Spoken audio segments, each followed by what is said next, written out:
Graphics Plus of Florida presents Lynne Pittard in Basics in Oil Painting Student Orientation. Thank you for joining in with me, and with this orientation lesson I hope to introduce you to the oil painting basics that will help you start on your way to painting lovely landscape scenes. The painting you saw at the earlier part of the tape is a painting I'm going to get to later in the tape and show you step by step how you can do a painting just like that. As we go through and I introduce you to the superior paints and the brushes and the tools that you need, you might want to gather yourself a pencil and a paper and take notes. I highly recommend that you just watch this tape through in its entirety. That way you'll be able to absorb more and have refreshed and be ready to take those steps when you first pick up a brush.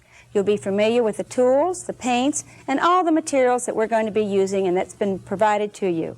So as you get started, get yourself a pencil and paper and take notes. I've got a lot of helpful hints that'll make the job easier for you.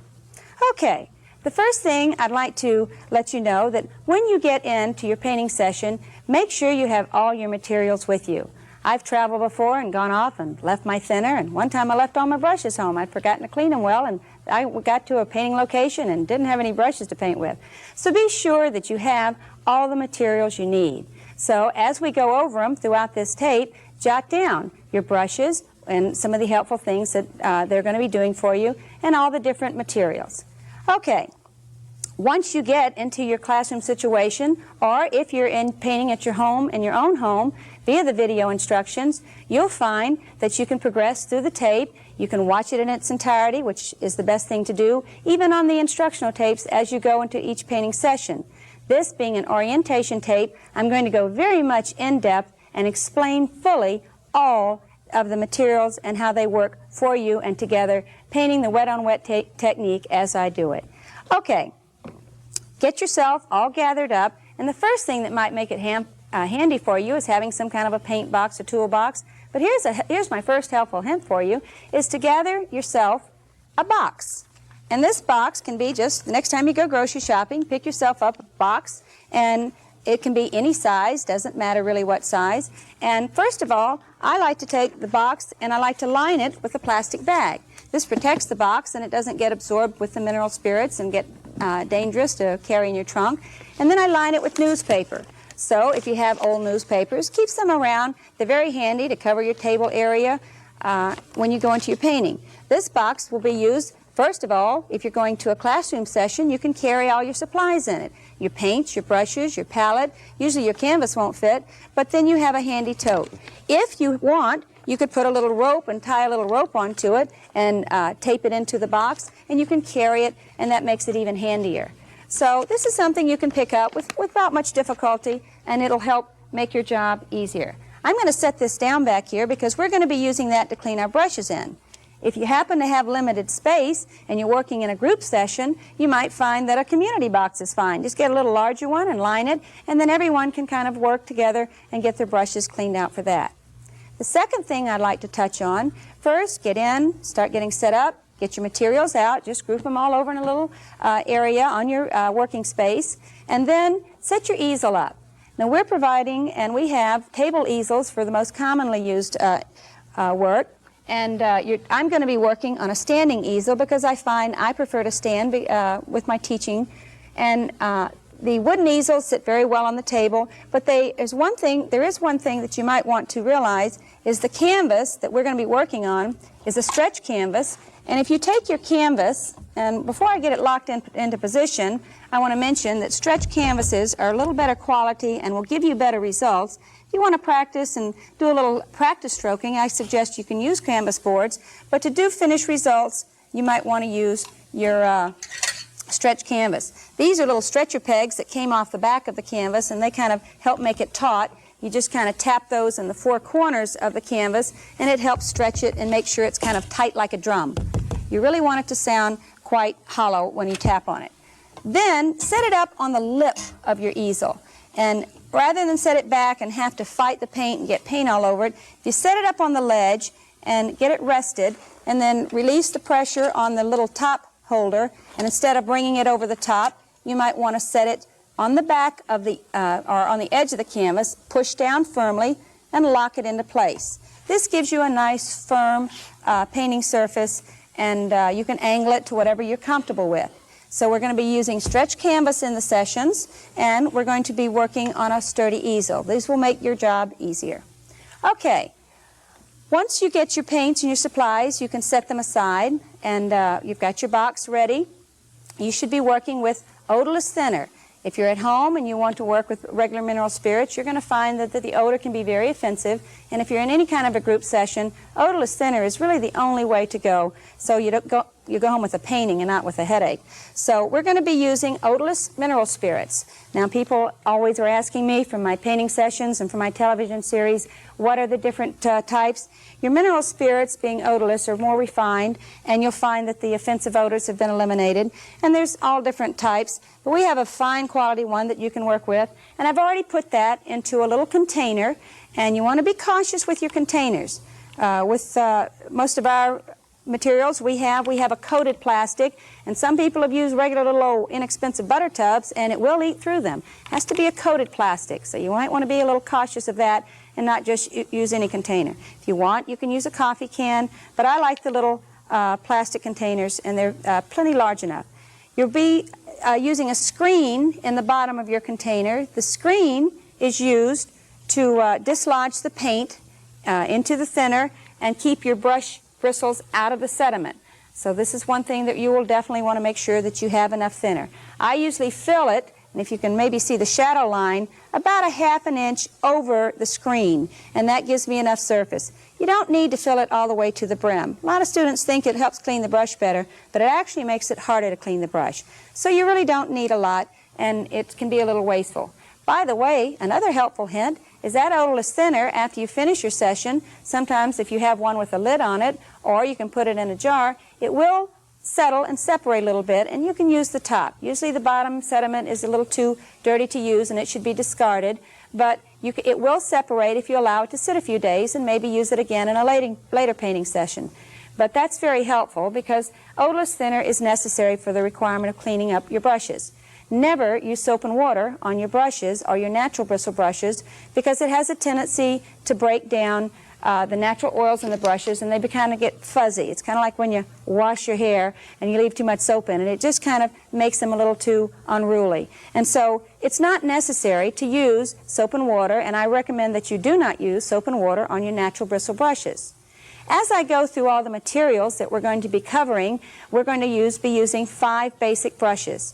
Now, these are my favorite brushes. I've spent a lot of time trying to get to you, or for you, the finest quality brushes and an assortment that will give you a wide range of your brushes that will give you many wonderful techniques that you can use.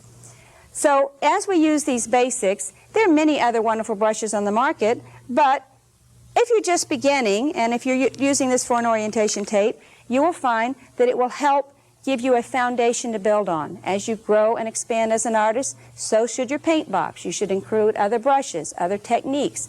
I hope to be able to provide for you many different assorted tapes that will give you many new ideas. As I grow and expand as an artist, I've picked up techniques of sponge painting and mixed media paintings. It's just a limitless assortment that has now been open to you as you begin your steps in oil painting.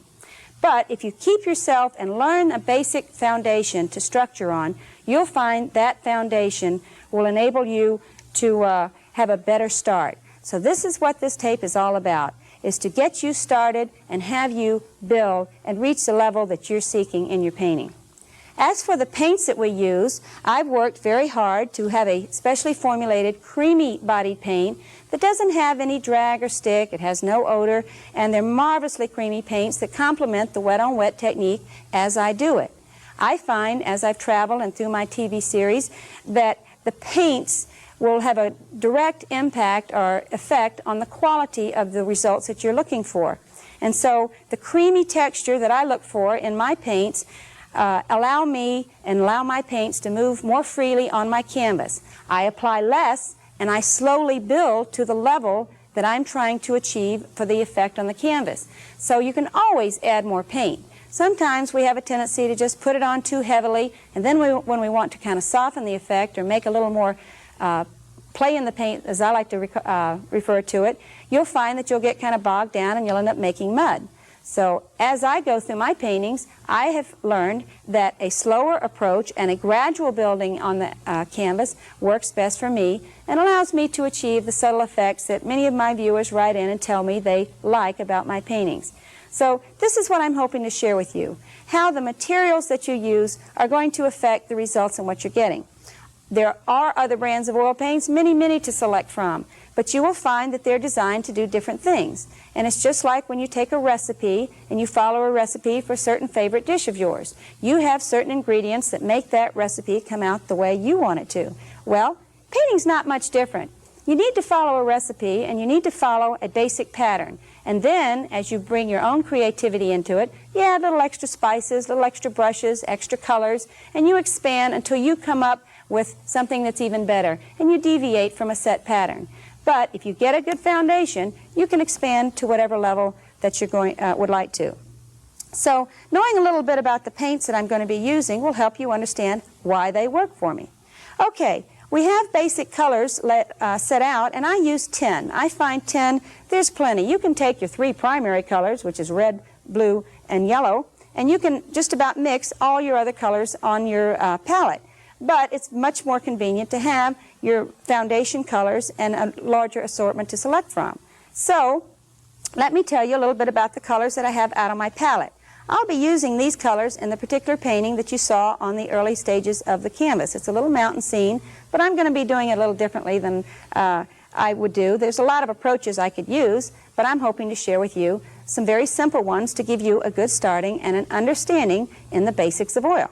So, if you watch this tape in its entirety and don't try to paint along, I recommend that you just watch, absorb what you can, and don't paint with me this time. If you want to re-watch the tape and do this painting, you'll find you can fast forward through areas that you don't want to watch. You can stop the tape, review, you can go back, and there's so many advantages to watching these home videotapes and doing it in a classroom situation or in your own home. Okay, the paints that I'm using and my basic colors that I'm using on today's palette is titanium white, and I'm going to move these aside as I refer to them. Titanium white is your creamy-bodied white. We have another white that we'll be using, and I'll refer to it in a minute, and I don't want you to make the mistake of getting them mixed up. Quite often, a student will in my classroom sessions as I travel around the country. So titanium white is your creamy-bodied white, and that's usually on your palette and the first color I put out, if I need it. So for anybody who's working in a classroom situation, if you jot these down and use them for reference and have them ready for students, it makes it a lot easier. That's what I do for my students. I have it written out on a palette or a disposable sheet, and then they can come in and they know what paints to get out. So after you've gotten your easel set up, your box set down, you can get your palette in place. Now, if you're using the table easel, you might, if you're right-handed, keep your paints off to your right. You'll find it's easier access. If you're working with, if you're left-handed, you'll find that your paints over to your left will be more comfortable for you to work. This is something that as you develop as an artist, you will find a comfortable way that works best for you. And as we go to our next colors, there are 2 yellows that are available, and we have a yellow ochre, which is a bright golden ochre, and that's the one we're going to be using today. So this yellow ochre, I've got quite a bit out on the palette, but I also have a little touch of my cadmium yellow. This cadmium yellow, I have a little tiny touch of it over here that I snuck in because I want to get a little bit of a bright orange. But I need so little of it, I just stuck a little bit right over here on the corner of my palette next to a bright red. And so we have 2 yellows, and so you don't get them confused, I'll probably refer to this yellow, which is my ochre, as ochre. And my other yellow, I call my yellow. So if I don't want to lose you and have you make a mistake, you will find that if you place your paints in a particular order on your palette, that if you see me going to an area, it'll help you. If you have a better way to arrange them, that's fine. Many artists have all different set ways to arrange their paints in a palette. So once again, I want to remind you, you want to feel comfortable. So as you develop, you'll find what works best for you. We have 2 reds available. One is an Alizarin Crimson and one is your cadmium red. Once again, my favorite is the Alizarin Crimson. I use a lot of alizarin. It's a deep, rich burgundy red. Gives me a little more subtlety in the tints and the mixes I use, but your red is a primary color and you really can't do without it. So I have a little touch of the cadmium red, but I always refer to the alizarin as alizarin and the red as a red. And I eliminate some of the names as we go through the painting. So you become more familiar, and as you develop, you will find that you could, these will become separate nature to you, just like bread, butter. All of these things are ingredients that are going to make all of this work for you. Okay. The greens that we're going to be using, one is called a phthalo green. There's a lot longer name for it, but I put the simpler one on my paints because I found that it's, easier when you're referring to a paint, and phthalo green is a deep, rich sea green. Similar to what a viridian mix is, but it's very, very rich pigmented, and it's one of my favorite colors for oceans, for floral paintings. But today, we're not going to be using phthalo, so you don't even need to put it out, and I'm just going to set that one aside. But be sure, if you're looking on the tubes, that you read the name. One says Sap Green, one says phthalo green. Read the first word. That's the key one. Because I've many times, once you get them out on a palette, they look the same, and I've had students have the wrong paint. Not until they put it on the canvas do they realize the mistake that was accidentally made. The sap green is, we're going to be using that in our tree foundation.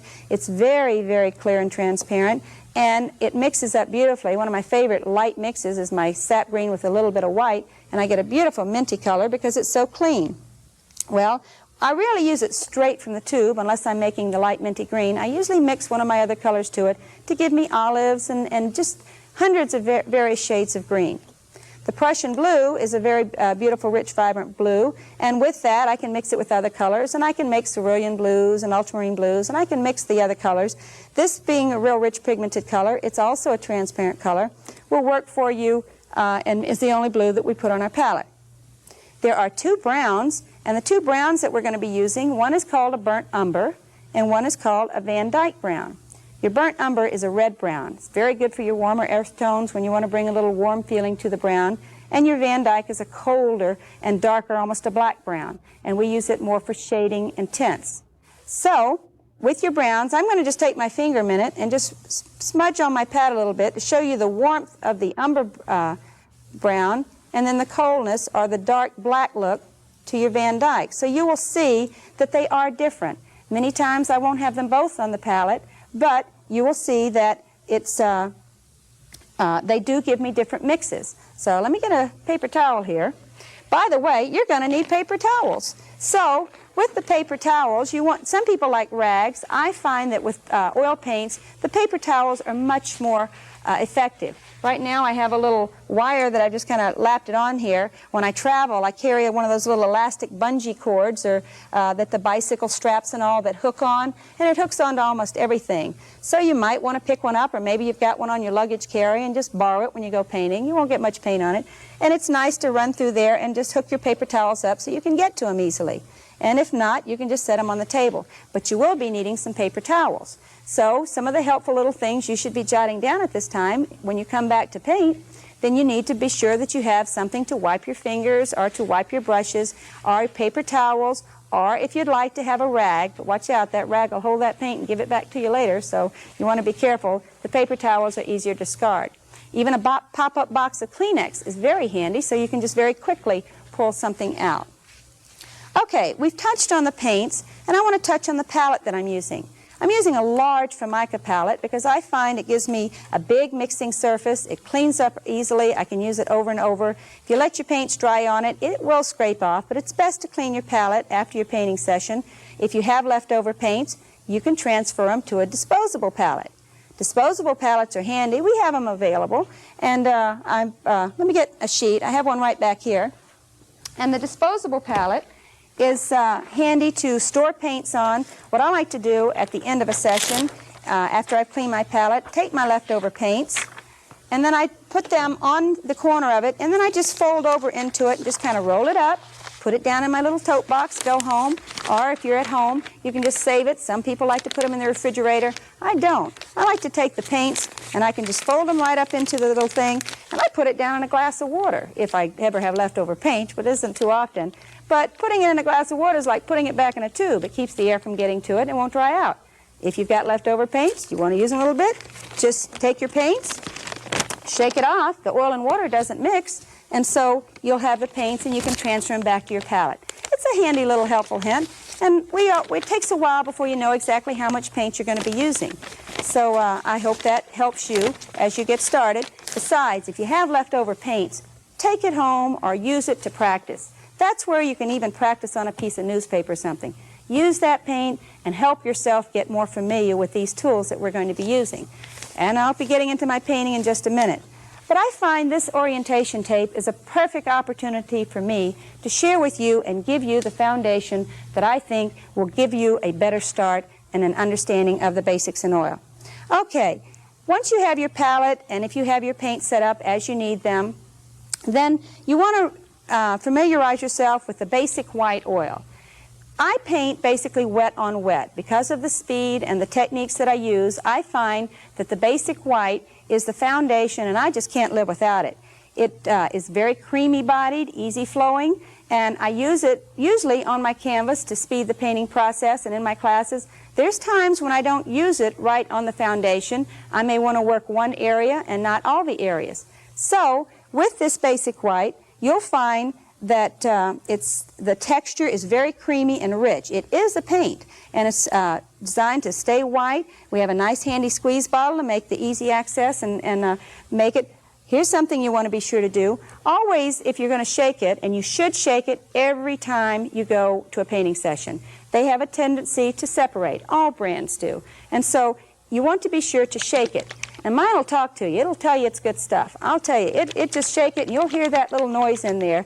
And it's very, very creamy bodied, not as oily or as fluid as some of the other brands.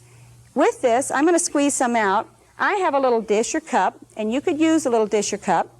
And with this dish or cup, you can put it out. Sometimes I use a lid to a coffee can. Really, I'll just grab kind of what's handy. Or you can put it right out on your palette. You can just squeeze out what you need.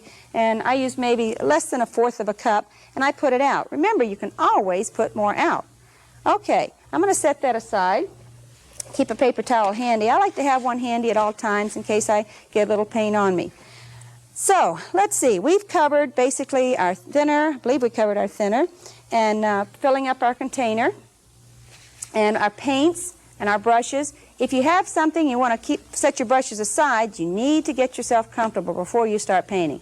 That's the one thing I find in the classes. The students rush in and they just become a little flustered. And I tell them it's best, once you get set up, take a deep breath and be ready for a fun learning experience. I'm hoping to share with you the fun and love I have of oil painting and the techniques that work for me so well. If you have a little container for your brushes is fine, but here's something that will work for you. Just get a jar or a can, and this one's been with me all over the country as I travel around teaching. And I just drop in, sometimes I have a pencil handy, and I have all sorts of little scissors, and I have a little goodie box here, and I put my brushes in it. Usually my brushes are in that if I don't have any other little container handy. So pick up a can, a jar, something, preferably a non-breakable one, and that way you won't have any problems with glass if you were to drop something. But make something handy because it's easy to drop them down there handle first. Here's something, as we'll be going over all the brushes, and I'm going to wait and do that in the painting. I mentioned we have 5 basic brushes. A helpful hint, so I don't forget it before I get into the painting session, is with your liner brush, it's a very delicate little brush, easy to lose. And this liner brush, I have in my hand also a straw. And I have found that this brush, if you happen to lean anything else against it, it'll have a tendency to destroy the brush and give it a nice little crooked, and it's great for painting crooked lines. But if you take this little liner brush and you pick up a straw the next time you go buy a soda, and you just let it stay right in your straw, it'll protect it into a protective sleeve. I sat on this earlier. Should come right out of there. Okay, but that's a nice, inexpensive little object that makes your brush work for you a little better. Okay, you want to be cautious. Your brushes will wear down sometimes, and I love a worn-out brush. To me, that one I've trained and I've got it to work in the way I want. But the quality of your brushes are designed to really work for you and to last. So this is something Graphics Plus and I have worked to get these brushes, the best ones. There's a lot more available on the market. I'm not saying that you shouldn't use the other ones. I'm just saying that we've worked very hard to give you a good foundation, the best quality, the good spring, and a excellent start on your endeavors in oil. Okay, let's see. I think I've covered just about everything. One thing you want to be sure, if you're in a classroom session, please, promptness helps an instructor. Being a teacher and traveling around the country, I stress promptness to my classes to allow us as much painting time as we possibly can have. So once you get your, know what your time factor is, and if you don't get interrupted, if you're even painting in your own home, sometimes you get interrupted and have to run off and pick up the kids or something. So you want to be sure that your time factor works with you in your painting session. Okay, let's see. You want to find that your videotapes, you'll have a large range of things that can be offered and other things that we may be getting into. If sponge painting or patterns and all that, I will explain each thing individually. Once you're set up, you've got your paints out, you've got your brushes handy, and we do use a palette knife in this one, and we have a palette knife that we'll be using throughout the tapes. I want you to be familiar with the best way to start a painting. So let's get started on our painting, and let me show you how these tools work for you. Okay, I'm going to use a large 2.5-inch natural bristle brush. I think I mentioned earlier, don't use soap and water on the brushes. So being that oil and water don't mix, it's kind of like taking a duck, taking him out, giving him a bath in soap and water, and then trying to put him in and watch him swim. He'll sink. It just kind of breaks down those natural bristles, and it doesn't work as well. Sometimes on my little smaller brushes, my Sables and the more delicate quality bristles, occasionally, if I'm leaving them for a length of time up at another studio or something, I will clean them with a brush cleaner and all. But normally, my larger ones, I don't do it because I find it wears them down and it makes them gummy up. So if you brush gummied up, you'll probably understand now why it did. Okay, we're going to start on that painting, and I'd like to refer back to, for just a moment, to the painting that we're going to be doing. And if you can possibly look at the painting that we're going to be going to. And this painting happens to be a little mountain scene. It has a nice field of nice warm colors and some water reflections. It's a very simple sky. And as we go and try to reach that same point, I would like you just to, once again, take notes. And if you are planning on painting along, and if you already know about techniques and everything, you'll find that being prepared and watching the tape a little sooner will help you, and it'll only take a few more minutes. I do paint the paintings fairly quickly, and if you feel I'm going too quickly for you, with the videotape, you can stop me, back me up, and you can go on at the pace that you're more comfortable with. Let's stop the tape to allow yourself time to gather all your supplies. Then begin the tape when you're ready to paint.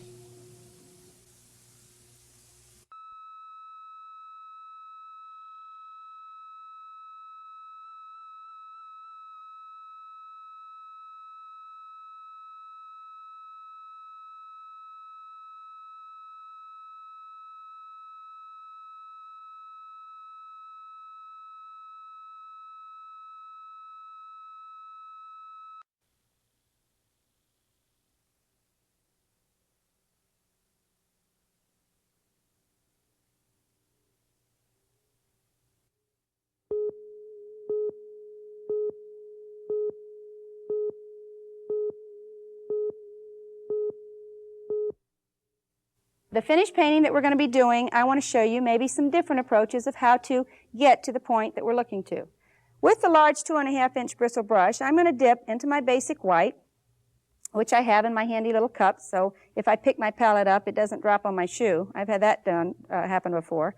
But I'm going to use this, and I get a nice coating, and I just kind of tap it in the four corners, and then I start working and distributing it around the canvas, pushing this creamy-bodied base coat into the pores of the canvas. Now, in this particular painting, it's our helper, and it's going to work for us to get the paints to move around and blend. When you're using brand new brushes, you'll find that the brush will kick a few hairs. I haven't found one yet on the market that doesn't. So as you work, if you get a little hair or something from the brand new brush or from a brush, you'll find if you just, well, I don't happen to have one right now. Let me get this blended in. I'll probably get one as I work into the painting. You just lift it off with the corner of the brush. Now, you want to be alert to the fact that you can put too much and you can put too little of the Basik on. Try to be sure you get an even distribution over the full surface of the canvas. So if you need a little more, you can always go back and get more. I tell my students in my classroom session to work cautiously. You can always take paint and add paint easier than you can take it off. And if you overload your brush, you'll find that you'll have excessive, and then it'll end up working against you and not for you.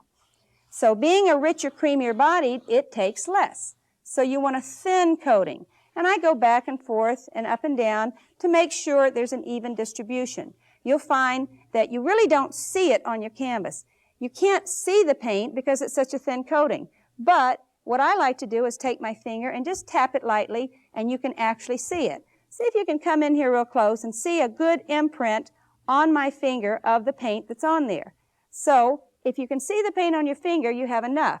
So if you don't have enough on your finger, you'll have a little weak imprint. Let's rub that off. And this is how I usually judge exactly how much paint is on there. I can usually tell by the feel, but when you're first starting on your first painting, it's not the feel that you're familiar with. And as you develop, you'll begin to tell if you have too much or too little. Okay, in this particular sky painting, I'm going to be going down to the palette, and I'm going to mix up a little soft sky blue.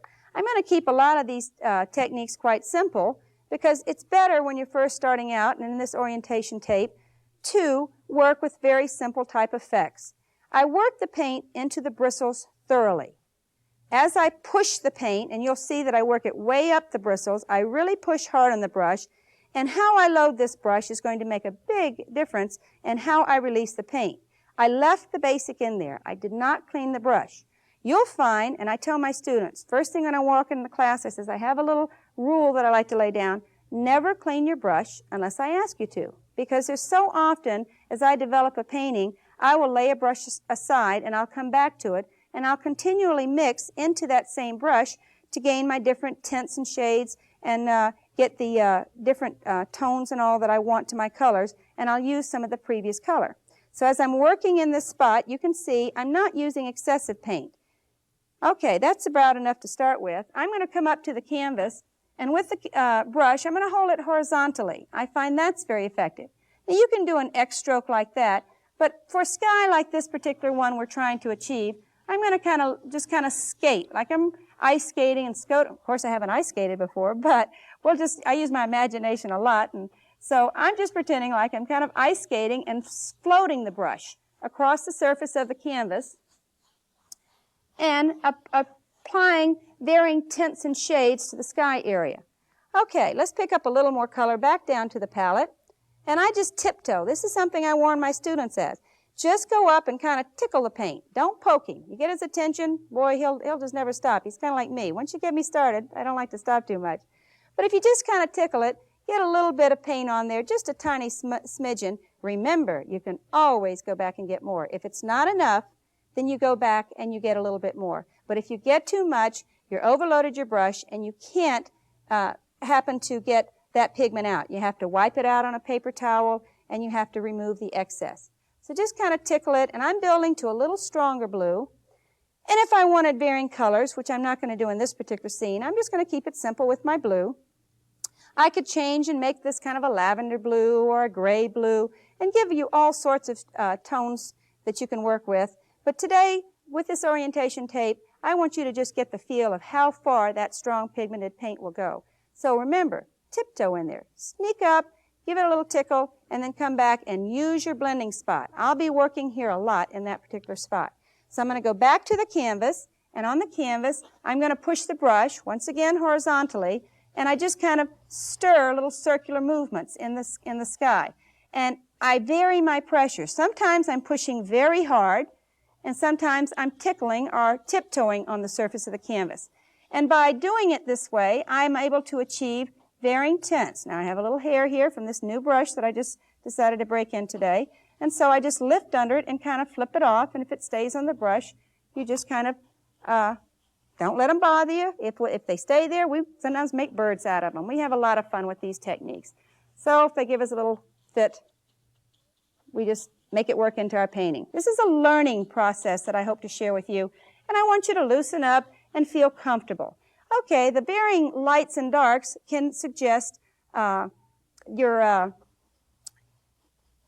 clouds and all on your canvas, or you can paint them. Now I'm keeping this light. I've mentioned that a couple of times, keeping it simple. Usually if you have water in a composition, which we have a little stream bed here, you have a reflection. I'm going to start from the bottom and lift up, and I'm just grazing the canvas. I didn't reload the brush, and if I lean the brush hard and just kind of flip the brush, I'll get little varying tints and shades along a little water surface area. Now I don't have to put that in now. I could put it in later. But I thought I'd get just a little cast of that color while I had it in my brush in that area. It's kind of a time-saving factor. But we're going to set this brush aside, and we're going to switch brushes. Now we're going to be going to a different brush. Remember, don't clean your brush. We set that one aside. If you happen to want a few little clouds in this sky, one of my favorite approaches with clouds is a fan brush. I've done that quite often on television, but I have 2 or 3 other ways that I like to do clouds, and I'll be sharing them later in later tapes. But if I want to put a little stronger effect on some of these clouds, I'll just go up and get a little of my creamy titanium tube white, and I'll just rub a little bit on the brush.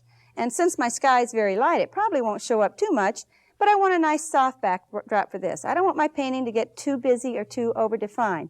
So I'm just going to kind of help those clouds along a little bit.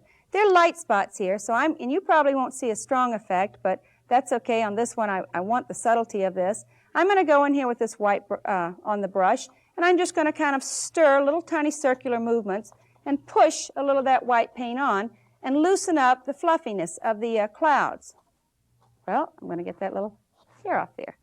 Go back to the palette, get a little more, and then we come back up, and maybe right up here we'll find a little edge of a cloud.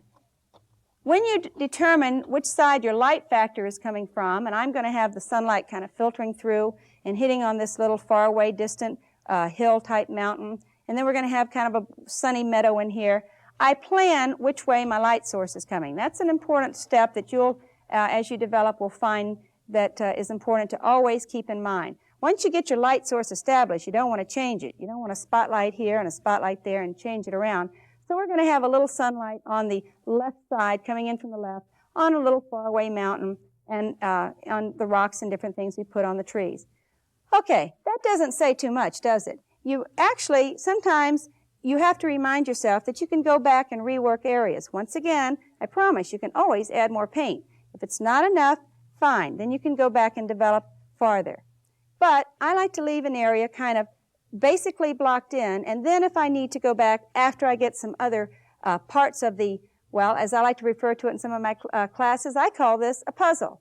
We've got little pieces of the puzzles we're beginning to put together, and each piece by itself isn't the finished picture. So you have to wait and wait until the next step or the next piece of the puzzle helps you determine what that object is really going to look like. And it's not until you have all the pieces together that you have a final painting. So, or a final puzzle piece together. So this is how I work with my students. I like to give them an understanding not to get ahead of themselves. So we're going to have a mountain here. Well, once I have that mountain, we're going to push that sky kind of back.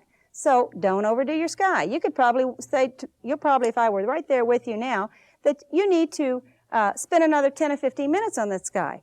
If you have a little soft color and a little floating stir-in of the light clouds, I promise you, it's going to look great once we get the rest of the painting done.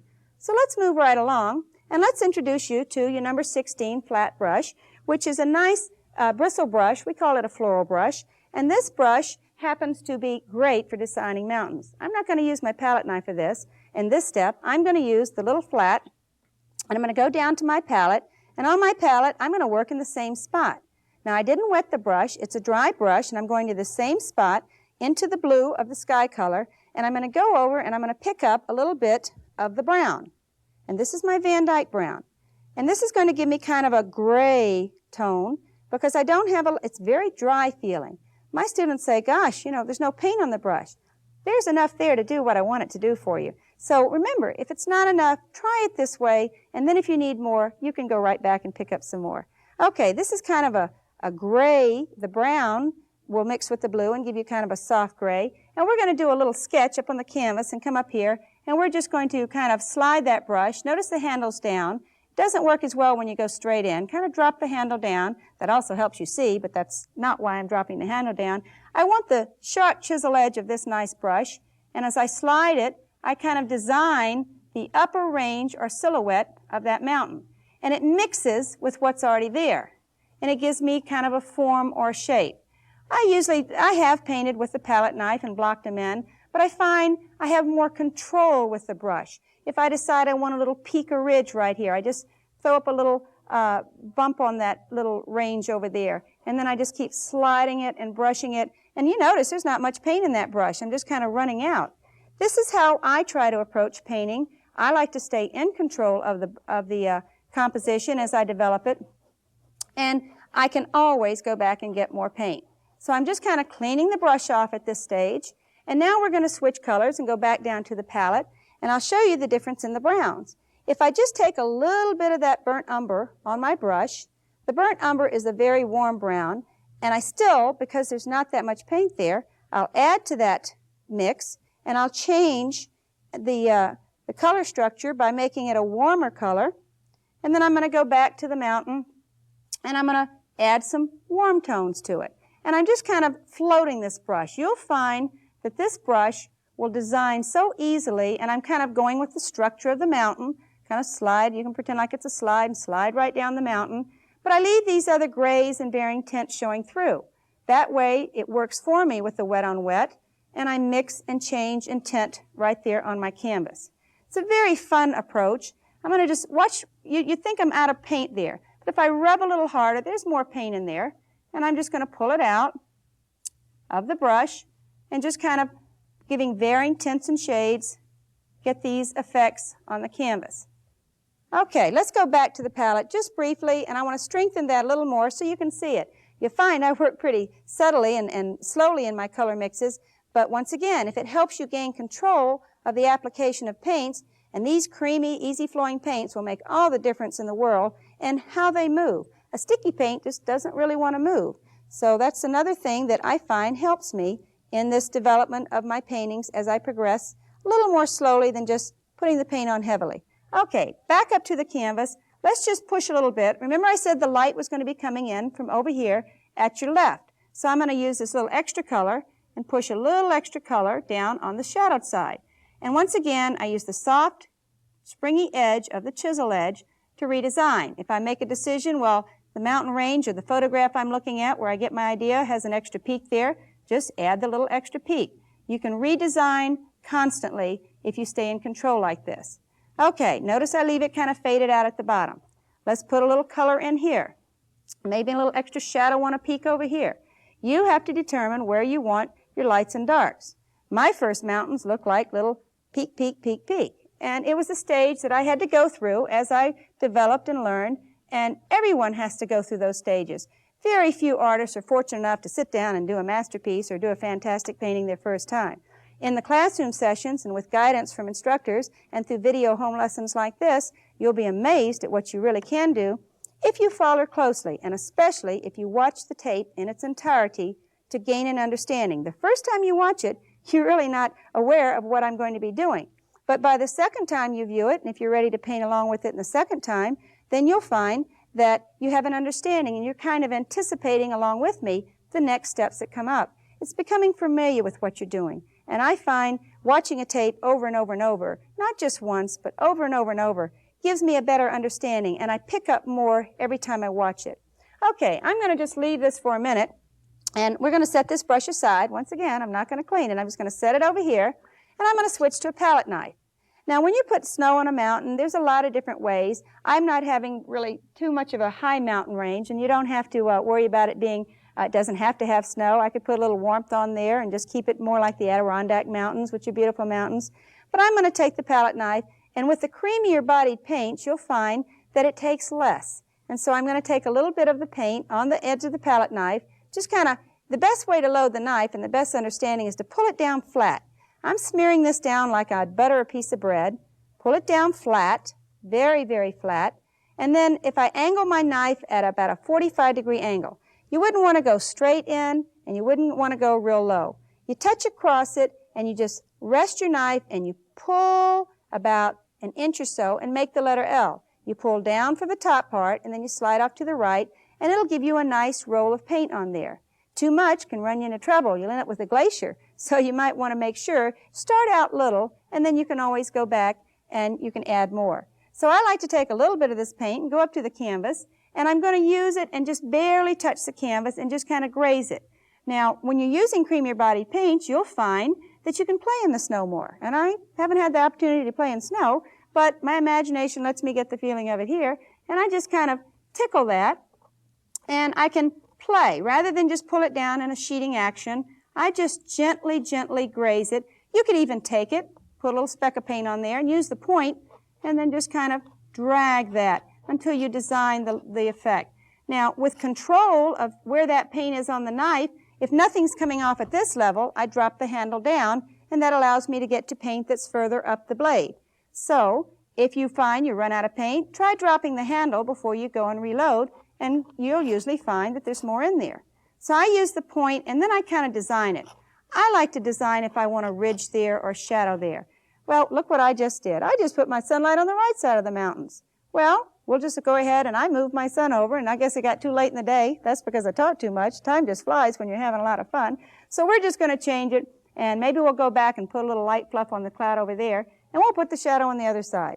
That's what you call, you really get wrapped up in what you're doing, but you have to remember, because it'll end up looking wrong. There'll be an artist out there that'll tell you, you did something wrong. So I've actually done a little something here. I'm going to end up having to compensate, and we'll end up having the lighter light on the clouds over here. So I'm going to move my sun over a little bit in a few minutes. But this is that's an important factor that might help you realize that your light source plays a major factor in how you work your painting. Let's make sure I don't get too wrapped up in what I'm doing and forget and highlight my trees on the wrong side. Okay, I'm going to use a little of that same white with the palette knife and add a little bit of blue to it. And I'm going to give it just a little slight cast of blue. And that's basically the sky color I had before. And I mix my paint right on my palette, spread it out flat, pull down, make the letter L. That's for Lynne, by the way. Make the letter L. That's what I tell my students. And then I'm going to come over here and have a little of that same type of texturing snow on the shadow side. This is actually the same effect of the snow, but it's on now the wrong side, which is the shadow side. But I think it gives you the basic of the technique. Now, I've done that with not too much paint, and if you find you want to apply more and do it more heavily, you have that option. But let yourself progress through the painting. Let's go on and let's get introduced to the 1-inch foliage brush. This brush happens to be very springy and great, and we're going to block in an area along the baseline of the mountain. And sometimes I prefer to get the field in first and then go back and do the trees.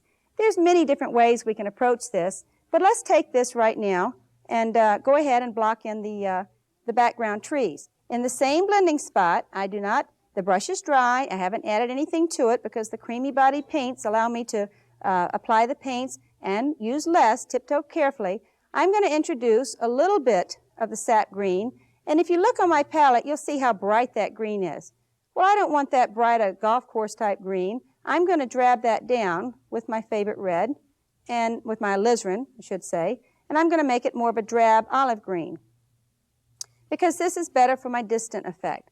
So by using the alizarin, and I keep mixing, notice I tickle these paints pretty slowly, and I carefully pull the paints in to how much I need. If I feel I need more pigment or more paint in the brush, I'll pick up a little bit more, but I'm watching the color mix. If you progress a little slower, then you'll find that you can stay in control. The brush is really, if you look at that palette, it looks kind of dry down there. Well, that brush seems to kind of eat the paint up, so we're just going to be able to use this paint, and if I need more, I'll come back. I find this way I've got total control of what's happening. Now I'm going to just slide the brush and give myself a little sketch line across here, and there's going to be a field back there. So once I decide the type of trees, or if I want distant hills and things like that, I'm just going to really just kind of block in by pushing the brush. I'm just kind of crushing the brush. Now this is only one way to use this particular brush. There must be, another 10 or 20, and I'm just kind of touching the canvas and leaning into the brush. And the farther I lean, the hairier, I like to tell the students, the trees are going to look. So if you find your trees look a little bit kind of funny and splotchy, they're supposed to. Those are supposed to indicate branches and things like that. So if you've got too much paint, you might find it too dense and too heavy. I'm letting this be kind of weak at first as I block in kind of a background tree line, and I'm just kind of tapping it in. And by putting less paint, I can stay in control of how much more and apply darker and darker. So you can see already I've got just kind of a tree line back there. And this is wet, but there's not a lot of paint, so it'll work for me as I keep developing the painting. But before I go into the darker colors, I'd like to switch just for a minute, and I'm saving this brush and that spot. They're going to sit right there until I'm ready for them. And I'm going to go back to the fan brush. Something I haven't done yet, and I've already done my sky and my mountains and some of my background trees, haven't cleaned the brush yet. And I want to touch on that just for a moment. I'll do it first with my fan brush because I'm going to need it clean and dry. I'm going to use the fan brush, and in our container with the thinner that has the screen down in the bottom, and the thinner is only briefly up about a ½ inch over the screen, I'm going to rub this over the surface of the screen on it to dislodge the paint. Now I have some students that put in it upside down, but that allows the bristles to get in the sediment. It stands with the top of the screen, and you just kind of graze across it, and it makes that paint come out of the bristles. Now I want a very dry brush. I'm going to tap on the side of the container and use a paper towel and make sure that brush is good and dry. I won't need the bigger box until later, so this is a little easier to clean.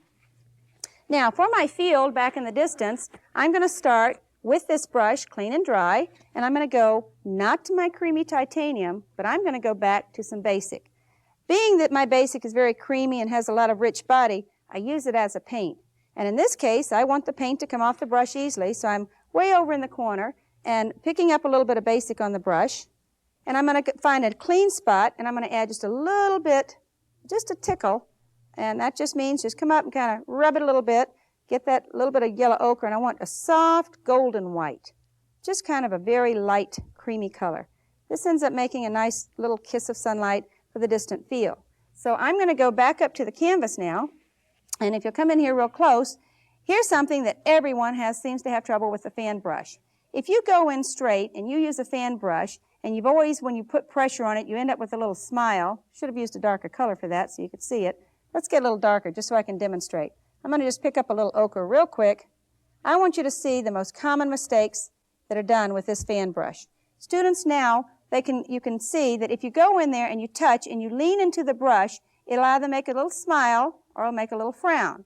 And if you want to eliminate that problem and get the paint on the canvas, tell my students the objective is to get the paint onto the canvas, then you can design a little bit. But when they start tapping, the bristles, being short on the edges, always kind of go up or go down. Even if you go in straight and push, they have to go somewhere, either up and down, unless you take the brush and you touch it to the canvas and you lean into the corner. By leaning into the corner, you eliminate them going up or down. You're kind of folding this one under, and the one at the other corner is going to follow suit. So I can tap paint on a canvas by kind of doing an inchworm stroke, is what I tell my students. You touch, you lean into it, you lift, you move it, you jump up and move over a spot, touch, and I just kind of pat, leaning into that corner of the brush, or you can go the other way, leaning into that corner, and you can eliminate all these little corners of the fan brush, which seem to give most students the hardest time. Okay, so as I kind of walk across the canvas, I'm just blocking in right now, and since I had more color on my brush, I'll just go back and let it mix with my Basik, and as I run out of pigment, it'll lighten, and I'm just going back up, just constantly tapping and walking across in that white area and giving it a little golden tone that's going to give it a little light glow back on that field. Now we need a little more color than that, and we're not sure exactly where my river and all that's going to be. So let's go ahead and remember, I put out on the palette a little bit of red and yellow. I want a little more orange tone in that, but before I get too orange, let's go just a little more on the golden, and then in a minute we're going to come back and we're going to make some bright orange. But I think we need just a little cast more of that ochre. So I'm going back, tickling that pigment one more time with the fan brush, making it stronger and richer, and coming back down here and tapping that in. And I start at the bottom and I strengthen the color. And once again, that stroke is very important. If you're getting smiles right now, then you're pushing straight in and allowing the corners to go up or down. So you have to lean either to the right or the left to eliminate that problem. And I'm just patting, very randomly, just kind of letting it blend back gently. If you overload your brush, I know what's going to happen to some of you guys. You put too much paint on there because you think you need a whole pound of paint, and then you lose control and it just kind of goes everywhere. I just want it to kind of be stronger here, and as I work back, it kind of softens in to the backdrop. And I've eliminated most of the white area in that field back there. Now, let's go get some of that pretty orange. All you need when you're mixing an orange is some yellow, and I start always with my lighter color, and I'm going to allow the ochre to be in there because there's yellow in ochre and there's red in ochre. And I'm going to strengthen the ochre mix, and I get first the bright yellow, and see if I can get that to a bright yellow. Then I'll take a little bit of red. Red's quite strong, and it won't take too much of the red to make that start turning orange. The stronger I want it, the more I'll add little bits of red. But I tiptoe very carefully, and we'll get a little more of a brighter orange look, more so than the golden ochre look. This is a very fun color to put in this particular painting, and I'm going to apply it the same way. I'm just going to tap it in, and I've really worked the brush into the paint into the bristles well, and I'm tapping it. Now, if you want in the foreground to have a little more interest in there, you can do a light little flick on the brush and give it a little bit of a grassy look, but we're not looking for detail yet. Okay, as I build carefully in my paintings and try to control the paint, you can add more if you feel you need it, but we're going to be adding darker colors. I'm going to use the same brush with the same pigment. I'm going to add some Alizarin Crimson to it. This is going to give me kind of a sienna mix. If you mix Alizarin Crimson and yellow ochre, you'll find you'll come up with a beautiful type of sienna mix, kind of a raw sienna, burnt sienna. It depends on how much you're mixing of the colors. But I find this is what I get when I want a sienna mix. The more ochre I put, the more golden it gets, and the more alizarin, the stronger. And I still have that red and yellow in there. So you can see the mix. I change my colors quite often as I progress. Now let's go in here, and you can see once again a different variety of colors that come out. And I kind of intermix. Don't block it in. Don't lose everything that you've done before. Just tap and let this color be in there also. Okay, now that I've got that color in there, and once again, you determine how strong you want to get with your colors, let's go back for a moment and go back to the 1-inch brush.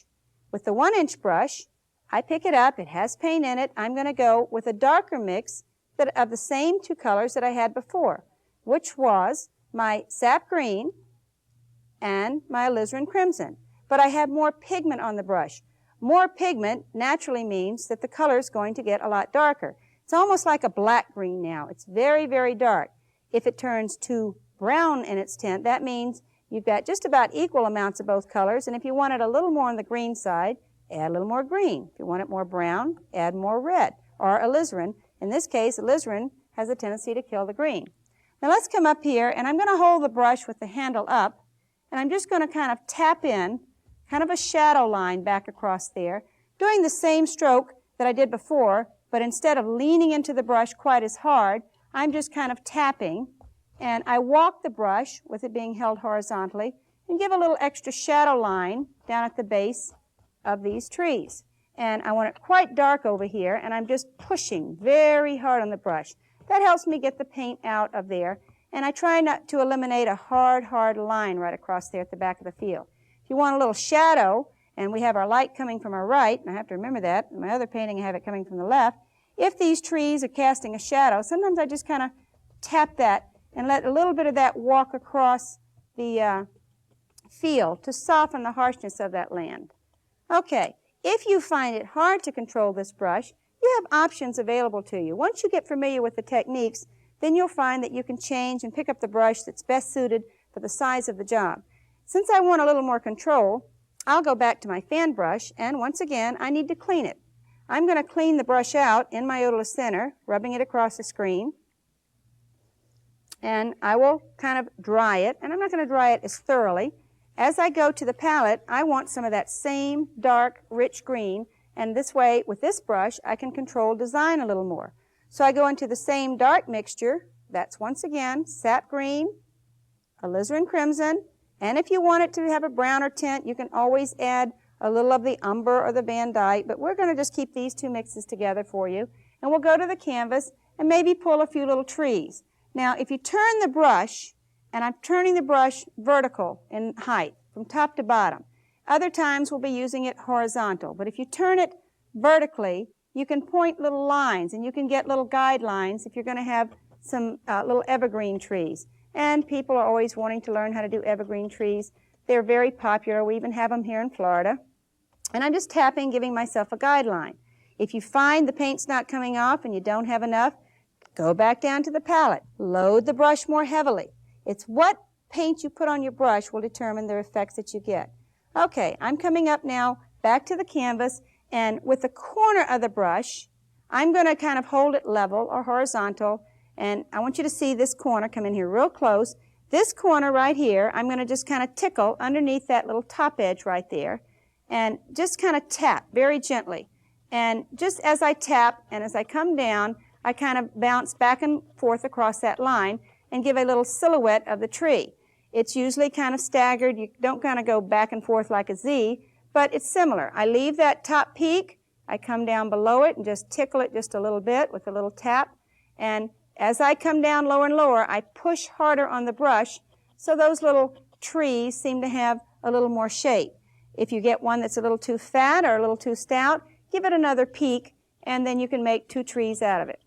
Okay, let's just tap a few more of these in. And I want to get on to the water and the field effect. Sometimes when I have the right color in my brush, I'll even take this color and I'll catch it and I'll help shadow or reflection around a waterline. This is showing you the versatility of this brush. You take the brush, you can make little design things, or you can come down and you can just brush down and it helps add reflective illusions.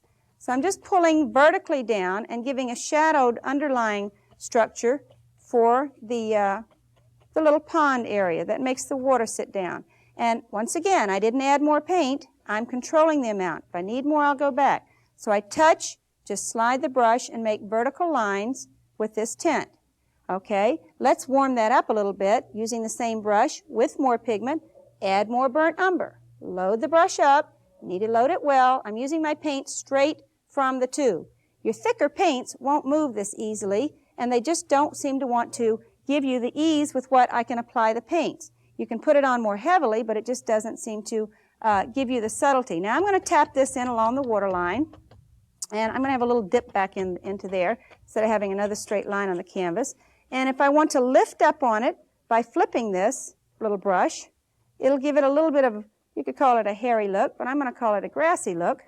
And I'm going to walk these little movements back up into the existing colors to give a feeling kind of like the type of grass that's in that little field.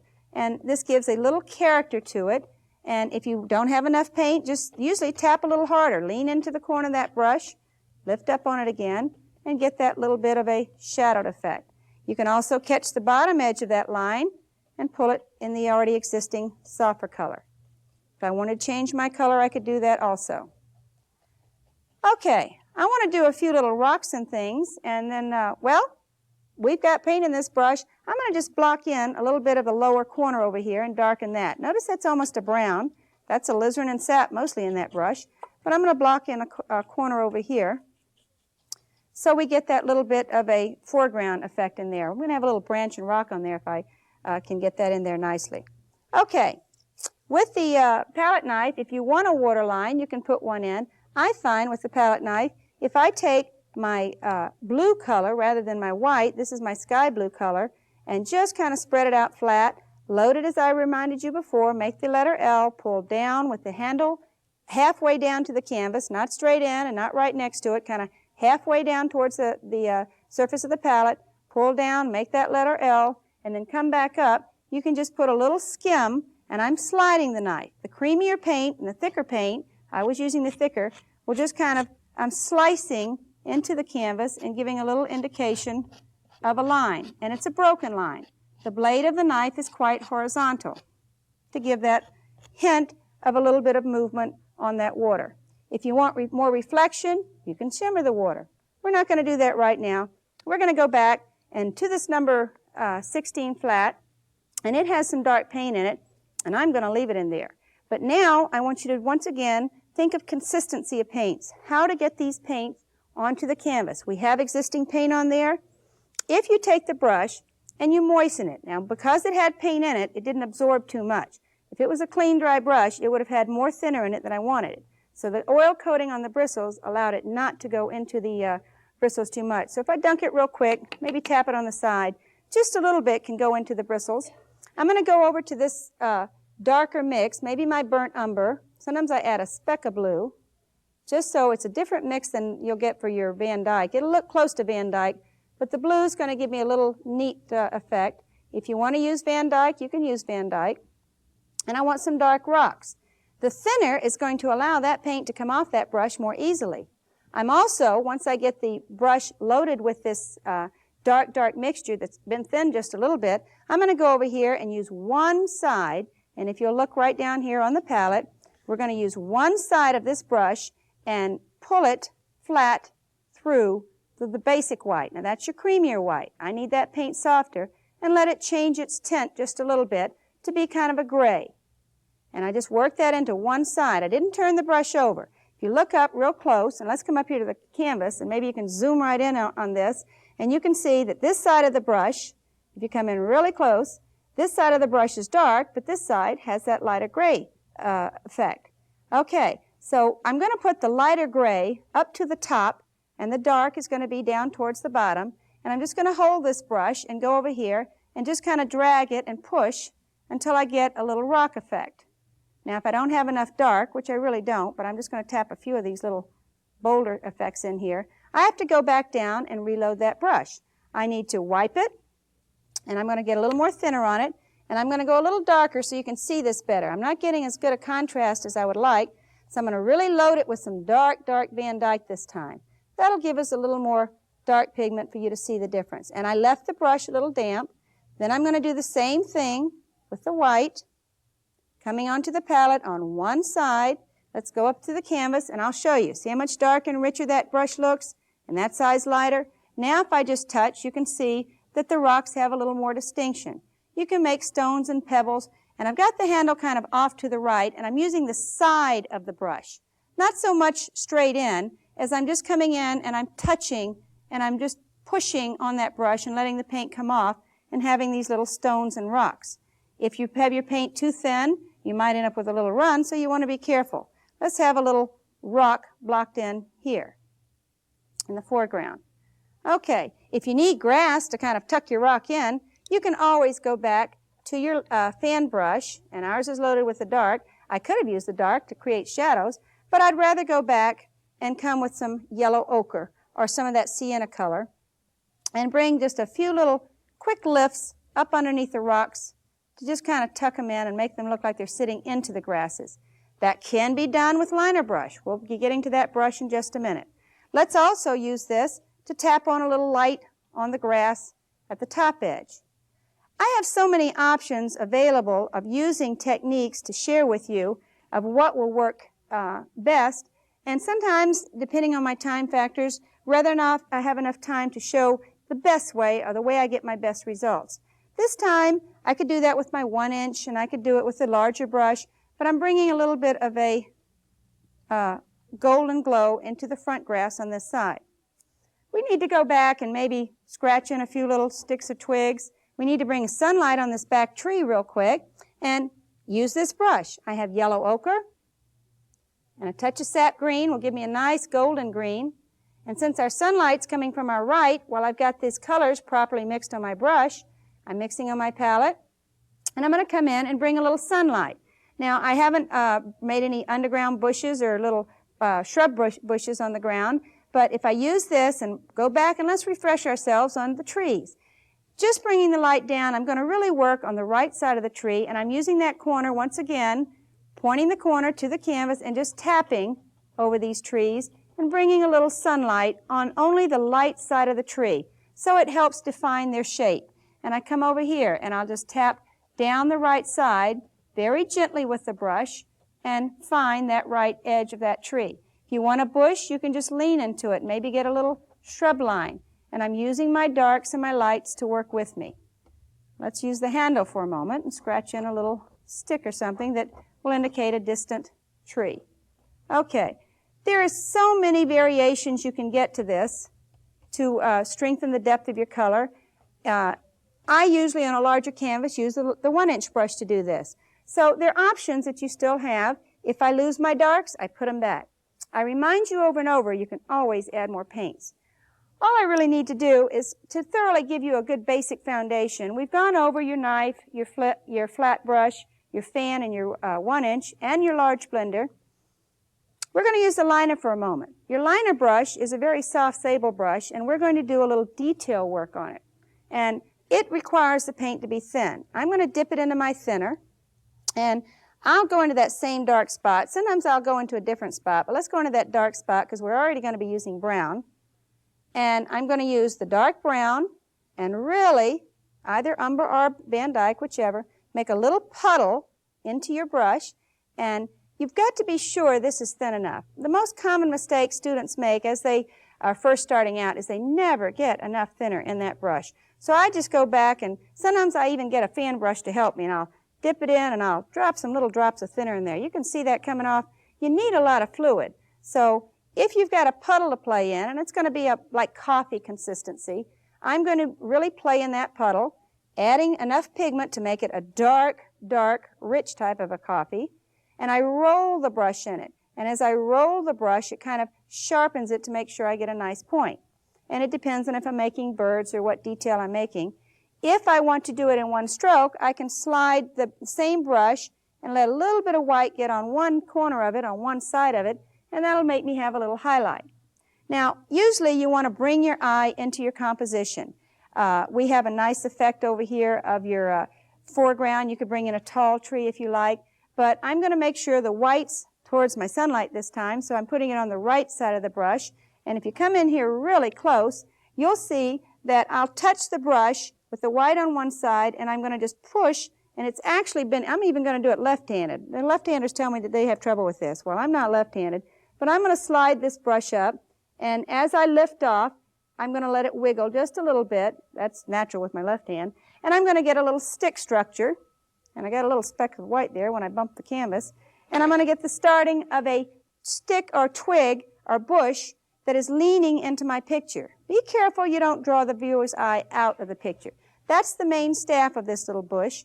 And as I take the liner brush, I'll bring a little more paint and pigment on the brush, and we'll bring some little dark twigs that come off of that. Now, they can go the opposite way. I can always have different twigs and the twigs going different ways, but the main staff of that branch is bringing your eye back into the composition, kind of pointing back to those distant mountains.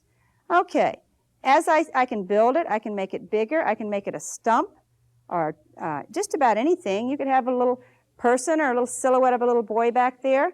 If you find it necessary, you can do detail work. Take your liner brush, same coloring, and pull up some nice little silhouetted grasses up there to kind of accent your painting.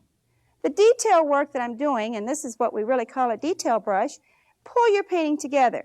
You could put cattails and reeds and all sorts of things, maybe a little bird or two. We don't want them too dark, so I'm going to get some of the paint off and make little, like little birds flying off into the distance. They always add a nice accent, and it's not a seagull, so I don't put that wingtip on there. Okay, there's a lot that can be done to develop your painting, but as you develop, this orientation tape was designed to give you an introduction to the paints, how they work, also to the tools, and what you need to gather your things and get started on successful oil painting. I hope I've been very helpful in getting you started. This is a fairly simple painting. I have many objects and subjects that I want to share with you and techniques. So once again, go over each tape before you start painting, and it will help you. I want to thank you very much for being with me, and hopefully, as I travel around the country, maybe I'll have the opportunity to paint with you in person. Thank you again for joining me.